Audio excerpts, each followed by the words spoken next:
is no need actually as of now from security point of view to try and understand what are differences between this.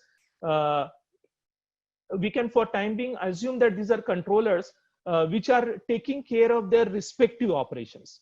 And then I'm sitting at some Manesar or somewhere else where I'm trying to fetch all the information through whatever communication network available with me. It can be a lease line, it can be a power line communication, typically in case of energy sector, it can be micro, whatever, any type of communication. It can even be satellite link. So I'm connecting with all those different field sites which are available through some communication media. And then I'm trying to feed this entire information to something called as a SCADA. So SCADA means supervisory control and data acquisition. So from the name itself, the information is very much clear. So this entire information is then collected, collated, and then it is being put in terms of a graphical representation so that operators can actually take some kind of decision based upon this information, which typically we call as HMIs or human machine interface. And this data is also required to be recorded for having any kind of post-mortem analysis in terms of data historian. So typically, when I try to relate my industrial control systems and SCADA, my pictorial representation will look like this. So I'm having industrial control systems located at different field sites, which are controlling through field devices, sensor, actuator, controller like PLC, IED or RTU. Now my SCADA is actually trying to have a one layer on top of that, where it is actually pulling information, doing some kind of analytics, and then feeding the information to the controller. So this is how the ICS and the SCADA are related. Now, when we talk about SCADA, again, there's a lot of variety in terms of how people define the SCADA. So as the name, as I told you, is supervisory control and data acquisition. So SCADA typically for time being, you can consider as a hardware and software combination, because sometimes people visualize SCADA as just a SCADA software. So sometimes people even consider RTUs, IEDs, etc. as part of the SCADA system. So there are different versions. However, with ISA 112 definition, SCADA comprises of hardware as well as software part. And these are mainly used to send commands and acquire data for purpose of monitoring and control. Now, just a little bit of caveat to be very much in the safer side as compared to what process control industry follows certain terminology. So we are not differentiating for rest of the presentation or rest of the session between SCADA and DCS, because from cyber security point of view, there is no much difference, because they actually use more or less same type of framework from security point of view. However, from process control point of view, these two differ. So let us not get into that debate of SCADA and DCS. So for time being, we'll assume them are to be same or having similar type of platform in terms of security and their vulnerability analysis. Now, when we say SCADA, different industries actually interpret SCADA differently. Like water utilities will look at the SCADA right from their walls, right from their pumps, right from their flow measurement devices, up until the SCADA visualization. So entire spectrum is taken by the utilities like water. Whereas the manufacturing might only take a component of the SCADA as their SCADA version. So these actually vary from industry to industry. And particularly if you talk about the power industry or energy domain, then even within the SCADA also there is a lot of variety that or terminology that comes around. So it can be EMS SCADA for energy management system. It can be DMS SCADA for distribution management system. It can even be outage management system or OMS, and they may even be interconnected with each other. So you can have SCADA with the functionality of EMS plus DMS plus OMS as well.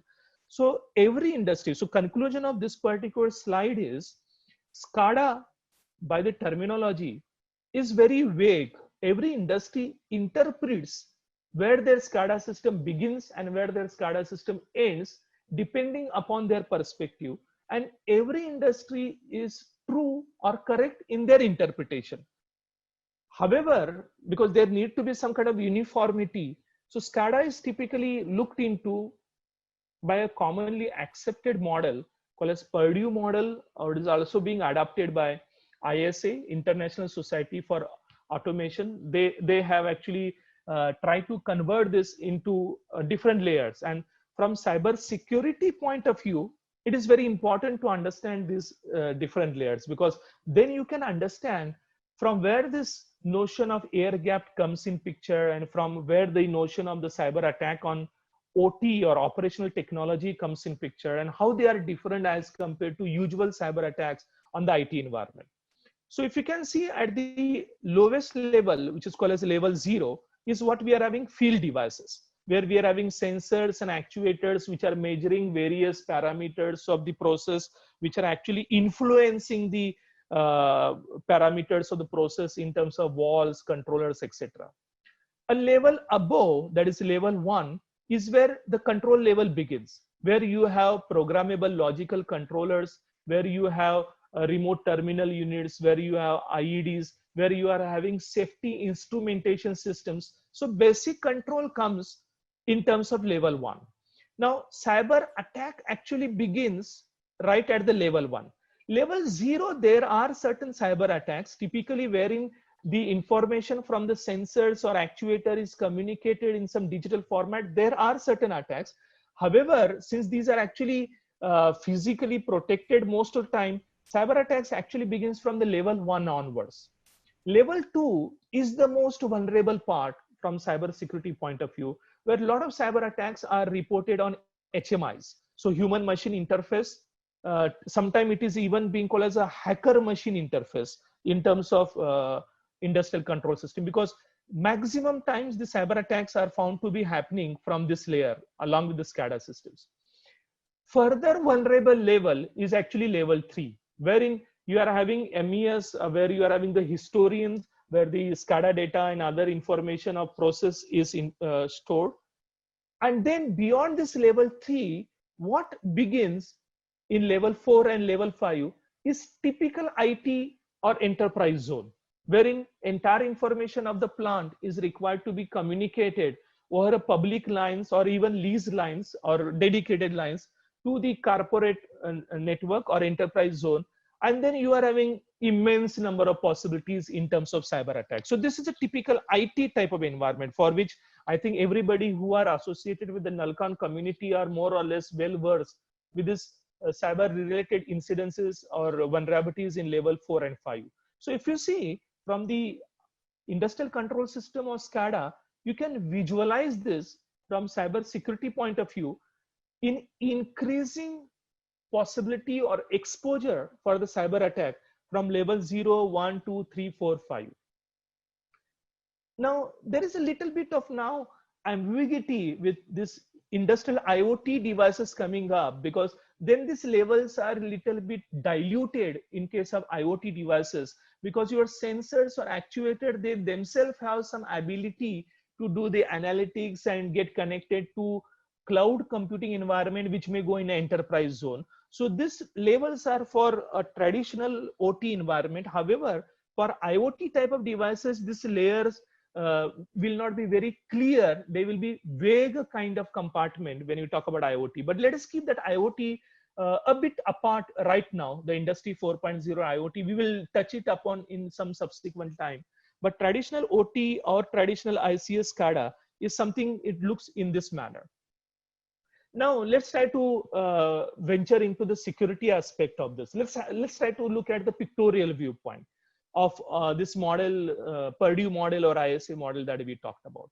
So at the lowest level, if you see, what you have is field devices, your sensors and actuators, which then get connected to controllers, and controllers are then trying to behave depending upon what control logic is embedded into them, and corresponding set point which is set for that particular process.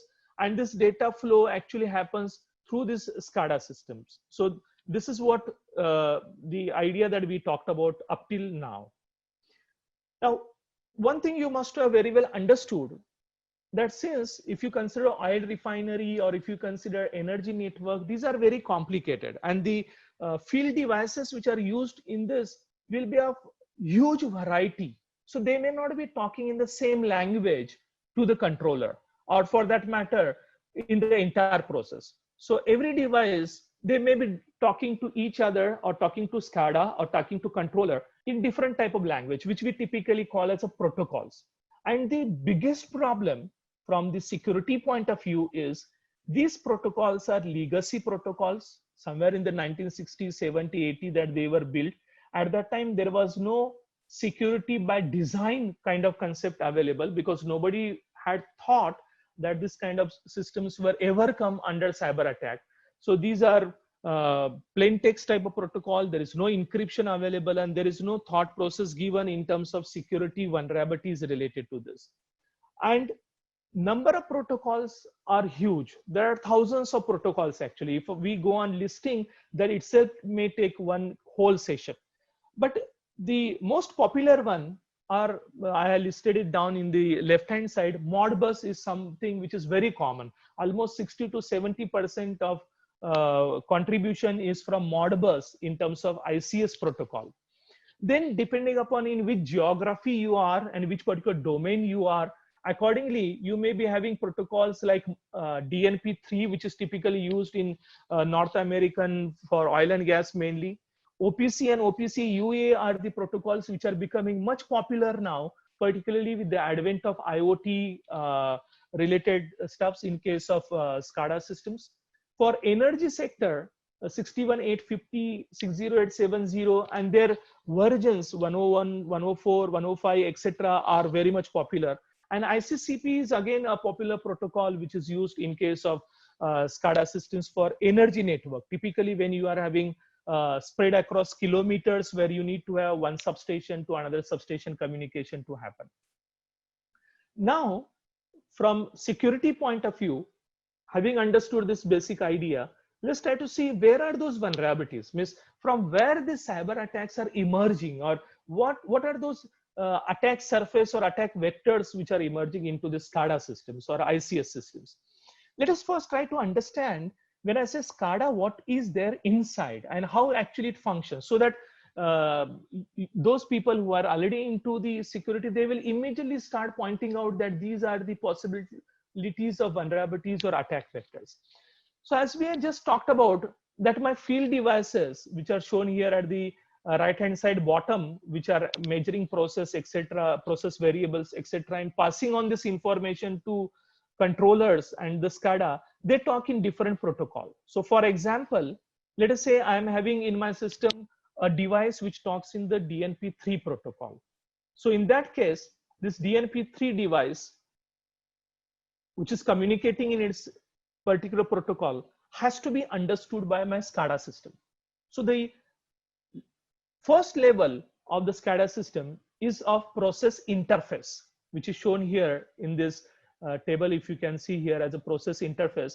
And the responsibility of process interface is actually to support these device drivers for all those different type of devices which are supported by different protocols. So for example, if I'm having some device in my system which is communicating on Modbus, so I need to have device driver available in my SCADA or some kind of compatibility available in my SCADA, which will allow my Modbus device to communicate or whichever SCADA I'm having. So it means for all those protocols, all those devices, I need to provide some interface in my SCADA system. Now this is typically done by using something called as a tag in the SCADA literature. Now, once you are actually providing the process interface, your field devices are getting connected, then you get the information about what events are happening into your system. So at the core of this, if you can see in the diagram, what is written as EV, if you can look at the pointer that I'm moving, I hope the pointer is visible. So event manager, so this becomes a very critical aspect of my SCADA system. So all this information which I'm connecting or gathering from all these field devices reaches to this event manager. And subsequently, event manager or event broker, we can call for time being, is responsible for the rest of the operation. So all this process information, if it is required to be stored for my next control logic, it might go into the database. It may be internal database of my SCADA, or it may be database which is externally supported by my SCADA system. And this database, depending upon what kind of SCADA vendor you have, it can be SQL type of database. It can be NoSQL type of database. I hope those who are from cybersecurity background, they have already identified a lot of attack vectors, how the SCADA system will get impacted, right? Because you all know very well that how can we enter into this by SQL injection or a lot of other injection techniques which are available. So basically the event manager will gather the information coming in from all the devices, and then it will be storing for process information into the database. At the very same time, it also needs to communicate to the other plant locations. So typically, let us say if I'm having oil refinery in some location in the Gujarat, I will also have to communicate to some other corresponding site of my factory. And that is actually taken care by this block called as DIST. So it will be for the communication with the other distributed sites which are available. Then basically in the SCADA, based upon the parameters that you receive, one need to put in some control logic. One need to put in some kind of interlocks, and those interlocks are actually written in something called as a control manager, which are denoted here by the CTRL, and they may also be required to be imported or interacted with the APIs. So a provision for API is also required to be given, and ultimately the whole purpose of the SCADA is to provide the snapshot of entire process at my control center. So obviously the topmost layer is available to me as a visualization for understanding what process operations are going on in my control center. And that is where the HMI comes in picture, or human machine interface comes in picture. So if you are understanding this internal layer of the SCADA, then you must have understood where are those possibilities where a hacker can intrude into my system, and what are those different attack vectors, because all these are very well available in the common understanding of the attacker, that how can they attack the database, how can they actually infiltrate into the APIs, and how can they actually get into UI, UX or visualization or HMI type of thing. So it is, once you understand what is the SCADA system, it is very easy for you to appreciate how the SCADA system gets compromised in that scenario. So having understood the SCADA, what is the biggest problem? The biggest problem is they were never designed keeping security in by design type of approach, which is very typical in case of all other IT related devices. And most importantly, what is more important is the OT or ICS or SCADA community used to believe in the security by obscurity. So they used to say that we are air gapped, hence we are secure. Nobody will ever try to get into. But those who are actually seen what is inside SCADA, that it is having a database, it is having API, it is having UI UX interface, it is having all type of logics which are to be written, they must have already figured out that there are ample possibilities wherein SCADA system may get compromised. But the belief of this community of SCADA or ICS was that since we are not connected on internet, then nobody will attack. That was the basic premise, which got busted, as I told you, with the Stuxnet cyber attack. And then everybody woke up to the reality. Now, when it was understood that security by obscurity or air gap is the only way that they are protecting their system, it was very well exposed that that is not the case, because a lot of insider attack took place using disgruntled employee or contractor. It can be by honey trapping or social engineering, that people gathered a lot of information and infiltrated the system. Typically, the Stuxnet is a very common example where how a USB stick can actually bring down a complete uranium enrichment plant of a country. So that was something that was never looked into, while having so much of dependency on security by obscurity. Now, although they say that there is an air gap, it is myth and nobody agrees now, because these are often connected to the network, public network, by some third party or OEM for having some remote operation and troubleshooting. And having done that job, they never close it, or sometimes by mistake it remains open. So that was one of the difficulty in terms of the security by obscurity dependency that this community was having.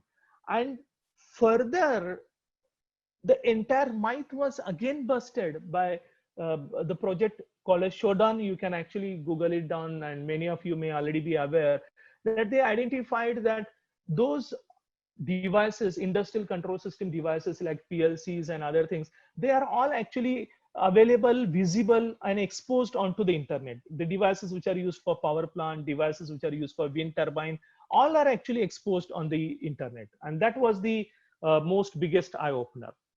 Now, this is a little bit of statistics because we are running short of time, so I don't want to talk much on this slide, but I will definitely take references here.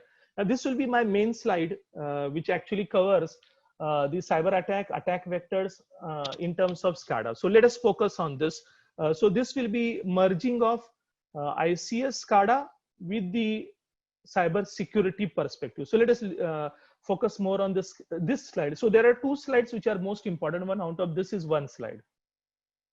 So as we have seen that the lowest level of my SCADA is process interface, where it actually needs to interact with my field devices, sensors and actuators, which are communicating with me in different protocols. And those different protocols, couple of them which are very prominent, we have seen. Now here you can very well list it down what type of attacks can happen or what are attack vectors which can have.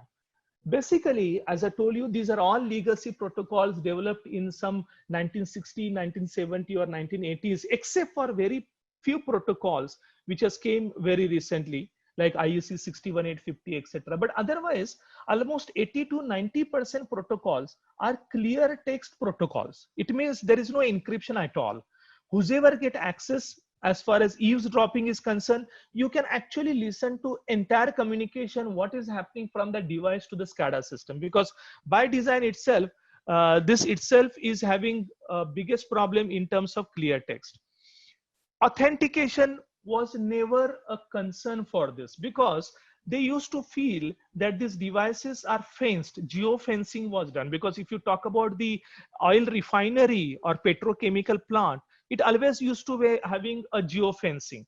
So authentication was never kept in mind while designing these kind of devices or their communication protocol. So there is no check for authentication. Now, since it is a clear text protocol, there is no authentication. Obviously, you can always do false data injection type of attack. You can do man in the middle type of attack. You can do spoofing, and the spoofing not necessarily in terms of ARP, which is much sophisticated, but the spoofing can even happen to a much rudimentary level as well, because your protocols are not at all having any kind of security or encryption which is available. Now, since these are clear text protocols, you can actually also perform one more attack called as a replay attack, which is very common in terms of cyber security and attack vectors. One more attack vector, which is now very recently coming up in terms of critical infrastructure, is since many of those devices use GPS for the time stamping purpose. We all know that GPS is mainly used for navigation. However, in critical infrastructure, GPS is used for time stamping because the devices need to provide the process information, which is time stamped to a very accurate measure. So normally we use NTP, etc. But considering the accuracy requirement, GPS is what used in critical infrastructure. And these type of GPS, it is very well proven, are vulnerable to GPS spoofing. So these are the list of attacks, partial list of, in fact, there can be many more, which can happen at the process interface level. At the second level, where you are having event manager, and if you can see from the diagram that everything is centered around event manager here. Now, this is one typical architecture of SCADA. In some other SCADA vendor, they may have event manager replaced by something else, but typically there will be some aspect, some entity, maybe called by some different name, not as event manager, which actually gathers all the information and then disperse it to different entities of my SCADA. So that can always go for denial of service or DOS, because SCADA systems are mainly bandwidth restricted type of systems because they do not have a 4G, 5G kind of bandwidth available. They are actually running in very limited bandwidth. And denial of service, you don't have to even run distributed denial of service. Even the ordinary denial of service is more than enough to actually bring it down. And if you are ever worked with IEC 61850, where you are having ability of goose messaging. You can actually flood it with a lot of goose messaging by doing these DOS attacks. Memory corruption in terms of stack and heap buffer overflow. We all know stack overflow. All these typical IT attacks are very well possible in case of this second layer of a SCADA, where you are having database which are very well like SQL or MySQL or NoSQL. All those varieties, different vendor adopt to different type of arrangements. But the buffer overflow, out of bound read write vulnerabilities, these do exist, and these are actually exploited by a lot of other cyber attacks which are happening. Now, SQL injection, typical OS top 10, you can all list it down here. So it means SCADA is not much different than typical IT framework that people are already dealing with. Only thing is, you need to understand protocol a little bit. That is the only extra effort one need to take. But philosophically speaking, the attack vectors are more or less same in case of SCADAs here. Now, the third layer where you are actually having the control logic, which is written, you can manipulate. And Stuxnet was very typical example how the control logic itself was modified in a PLC, which was used in case of that uranium enrichment plant in the Iran. And what we know very well is HMI, and that is plenty of vulnerabilities which are existing in case of HMI.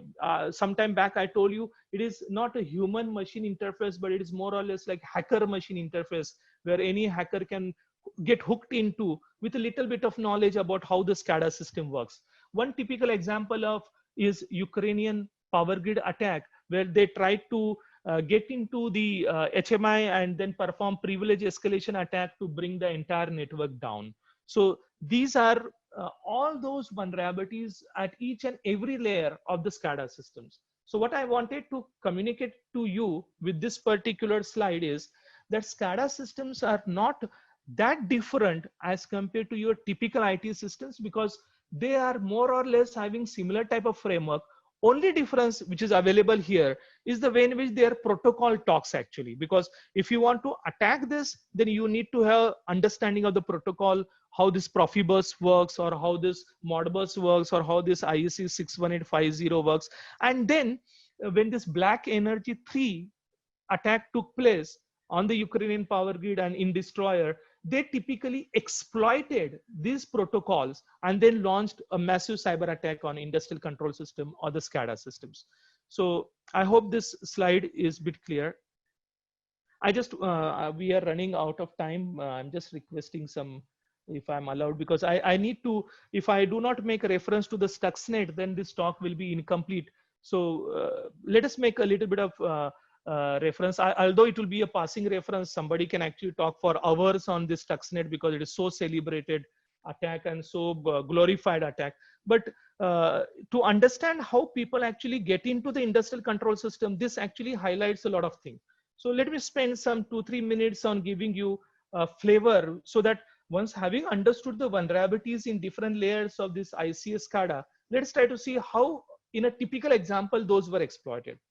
So let's say I'm having an industrial control system, which is typically deployed for rotating some centrifuge or centrifugal pumps at a particular speed. Let's say some 807 to 1210 Hertz. So very precise rotation I want to have. Now, ideally speaking, it should not be that difficult for me, because industrial control systems are designed to run on much precise speed than what is specified here. So they should, in fact. So if I want to do that, I would deploy typically some kind of motors which will drive the centrifuge pumps. To drive these motors, I will have drivers which are called as VFD drives, variable frequency drives, which are frequency converter. And this variable frequency drives are typically then controlled by something called as PLC, or programmable logic control. And this logic inside the PLC is installed further by something called as HMI, or human machine interface. So this is what seemingly innocent industrial control system looks, that my operator will set some kind of speed that accordingly programmed through HMI. That program is dumped onto my PLC. Then PLC will accordingly keep on giving instructions using the reference speed or reference frequency to the VFD drive. The drive will then make or ensure that the motor runs at that, running the centrifugal pumps. And at what speed the centrifuge pump is running will also be informed by a feedback, because there are always interlocks or safety instrumentation systems which provide feedback of your actual speed. And then this PLC will communicate back this actual speed to the operator. So operator will get feeling at what speed it is set and what speed it is actually running. And then he or she, whoever is looking at the HMI, will feel happy that my control system is working very nicely.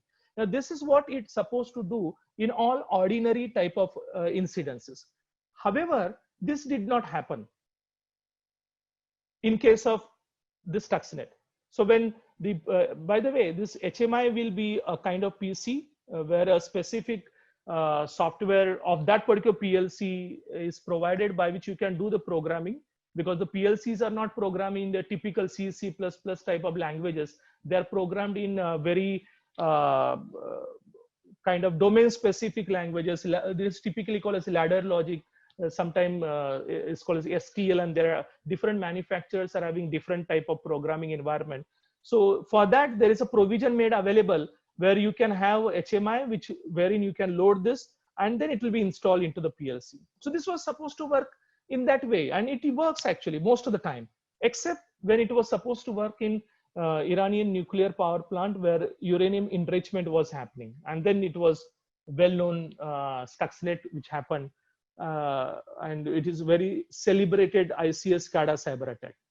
Now, obviously, it was not that simple as the previous diagram I talked about, because if you can see these vertical cylinders which you can have in the image, by the way, the photograph is of then Iranian President Mr. Ahmadinejad, who visited this Natanz uranium power plant. So these vertical cylinders that you see are actually the centrifuge which are required to be rotated at precise speed, and these are in thousands in numbers. So it is not just one, these are thousands in numbers, and these are required to be controlled by industrial control systems.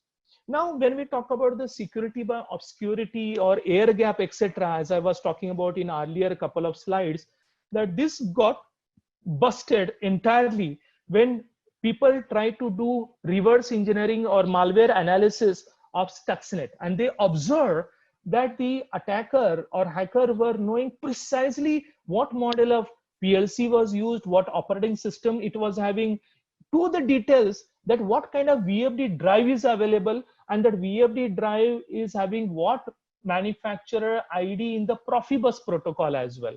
So it means it was so meticulously detailed type of attack which happened, and that is what is actually keeps it apart as compared to all other cyber attacks. So they had identified which type of VFD drives are available in the system, which type of OS is there, what kind of PLC is there, and accordingly the malware was developed so that it remains a targeted one and it will attack only for that particular system.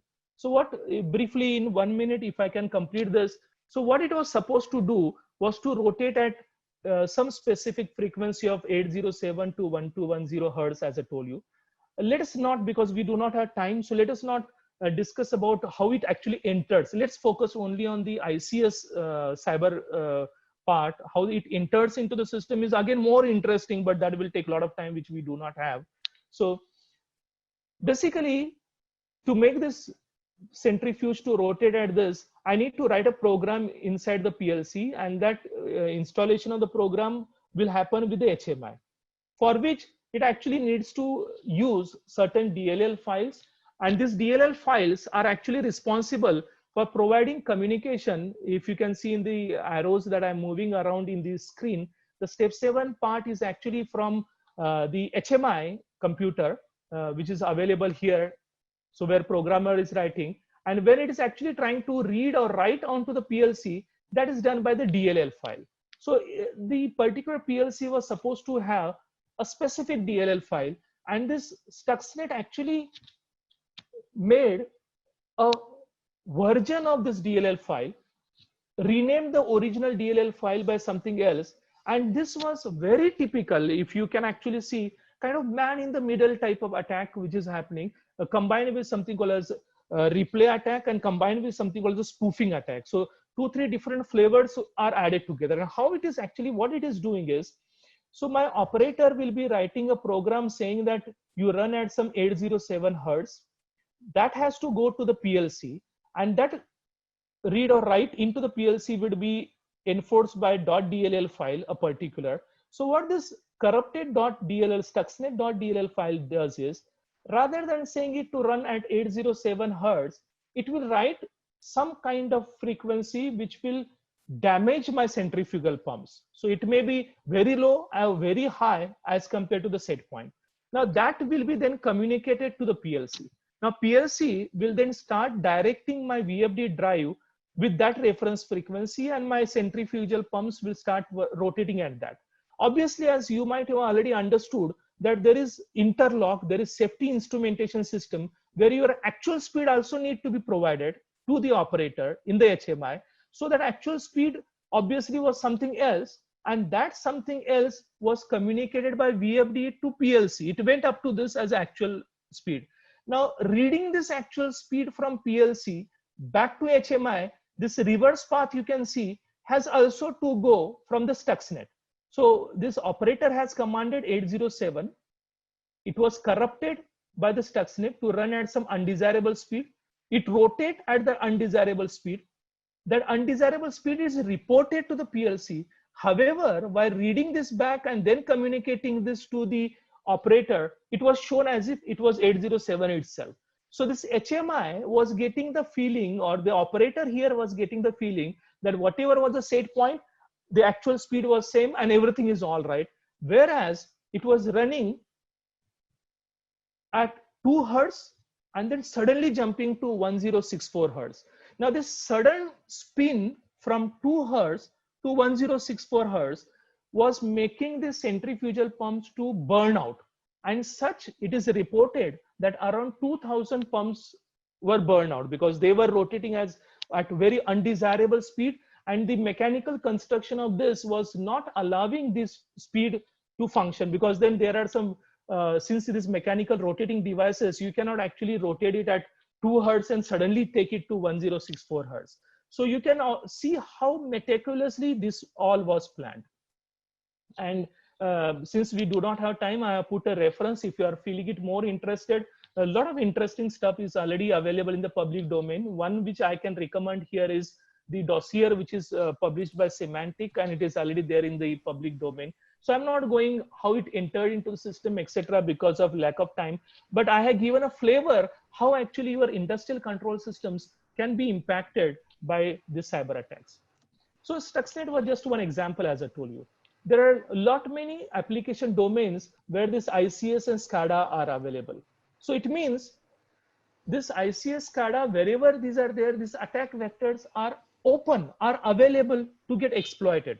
Now, most importantly, the energy sector is even more critical in terms of the attack vectors, because it actually is having more significance because other critical infrastructures depend on the energy.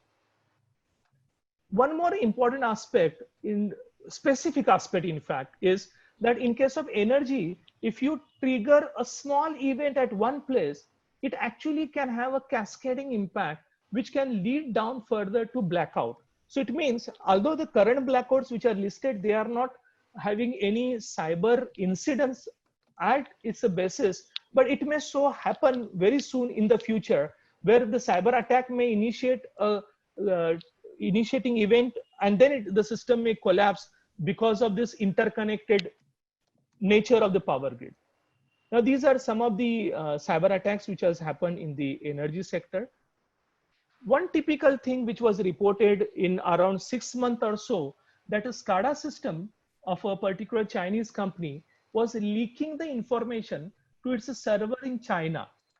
And then suddenly everybody woke up to the reality that SCADA systems are indeed vulnerable to the cyber attack. And it is very true, because we have seen the architecture of the SCADA, because you have a database available in the SCADA, you have APIs which are allowing this database to be ported for certain functionality.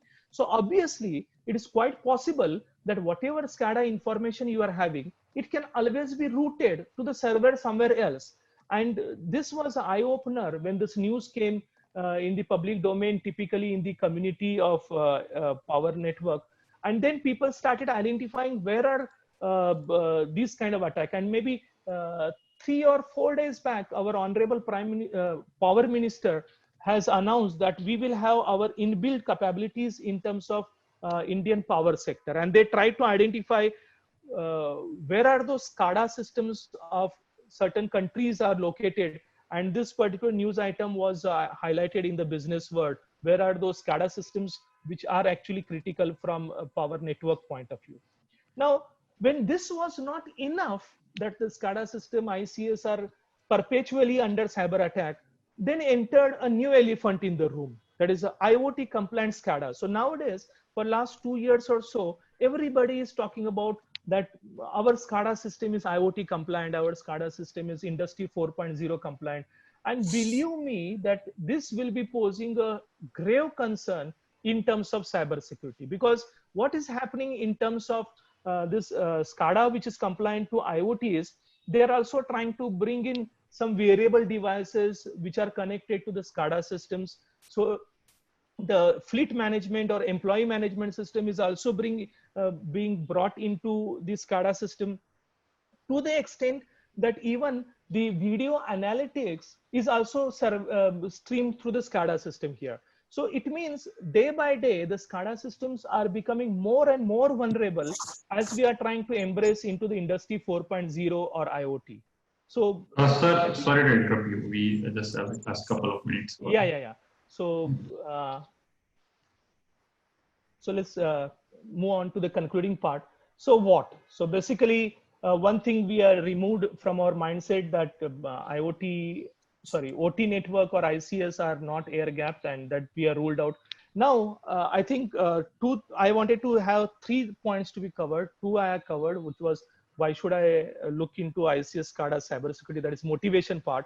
Second one was to understand what are ICS and SCADA, and then how vulnerabilities or attack vectors are there in the SCADA. So I think that also in the given time limit, we try to address as much as possible. Now, last question that I want to complete is, okay, that we now agree that ICS SCADA are vulnerable. Now with IoT, they will become more vulnerable. But what makes it more interesting, or what makes it complicated? So what is the question now?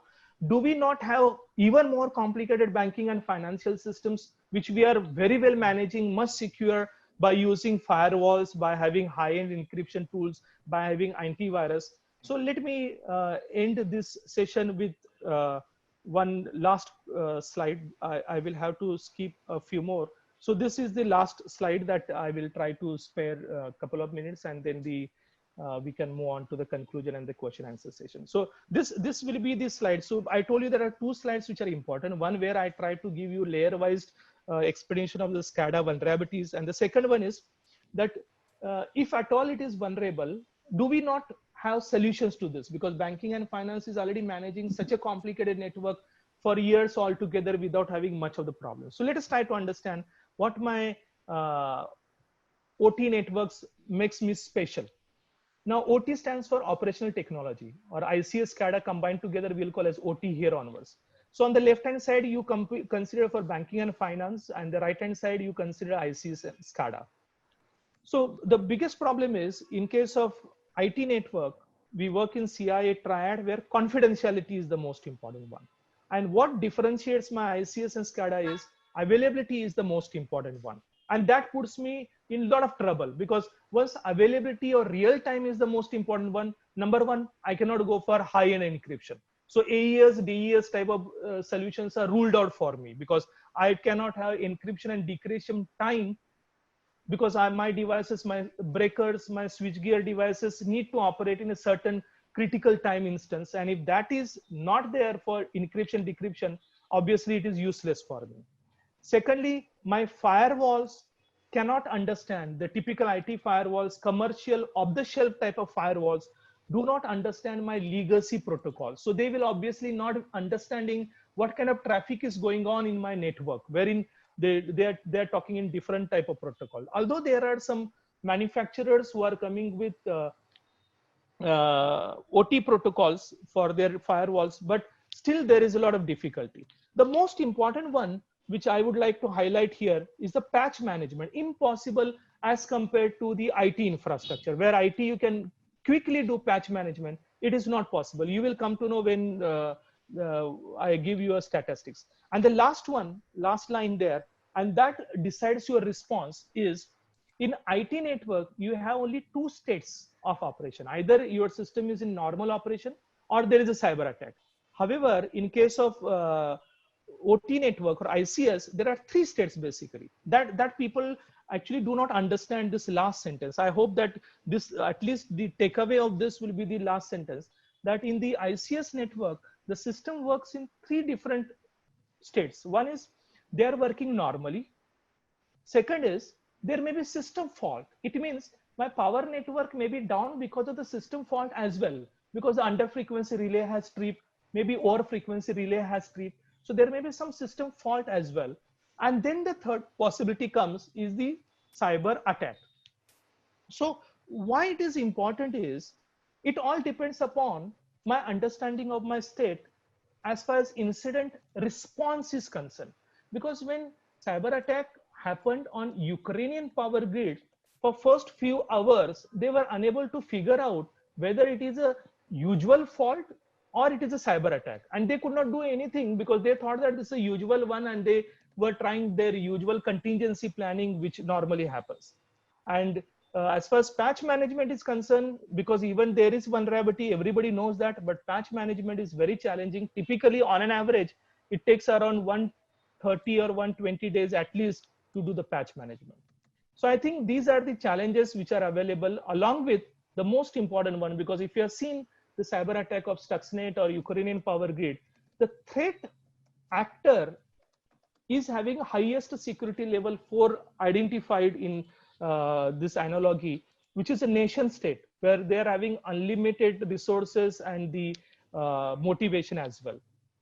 So these are some of the solutions which are available, that people are using data diodes, people are using user and entity behavior analytics, SIEMs.